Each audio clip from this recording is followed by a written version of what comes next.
Hello மக்களே, இன்றைக்கி நாள் 291. இன்றைக்கி நம்ம பாரதியார் எழுதின ஒரு வரியை பற்றி தான் பேச போகிறோம். நெஞ்சம் உறுதியான மனிதரே உலகத்திலே வாழ்கின்றனர்.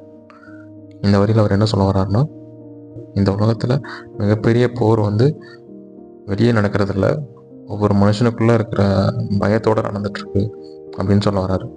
அதாவது இந்த விஷயத்தை நம்ம பண்ணால் நம்ம தோற்றுருவோமோ, இல்லை மற்றவங்க வேறு ஏதாவது நினைப்பாங்களோ, இல்லை நம்ம மற்றவங்களோட டிஃப்ரெண்ட்டாக இருக்கும் அப்படிங்கிறது தப்பான விஷயமோ அப்படின்னு யோசிக்கிறத பற்றி சொல்கிறாரு. இந்த மெசேஜ் ரொம்ப சிம்பிள். உங்களுக்கு ஒரு பெரிய கோல் இருக்குது, அந்த கோலை நோக்கி நீங்கள் போகணும் அப்படின்னா இந்த மாதிரி இன்ஹிபிஷன்ஸ் உங்களுக்குள்ளே இருந்துச்சுன்னா அதை அட்டைன் பண்ணுறது ரொம்ப கஷ்டம் அப்படின்னு சொல்ல வர்றாரு. அதாவது தைரியங்கிறது பயம் இல்லாமல் இருக்கிறதுல, பயம் இருந்தும் அதை நான் செய்வேன் அப்படிங்கிறதுக்கு பேர் தான் தைரியம் அப்படின்னு சொல்ல வர்றாரு. இதை இன்றைக்கான பாடமாக நம்ம எடுத்துக்கலாம்.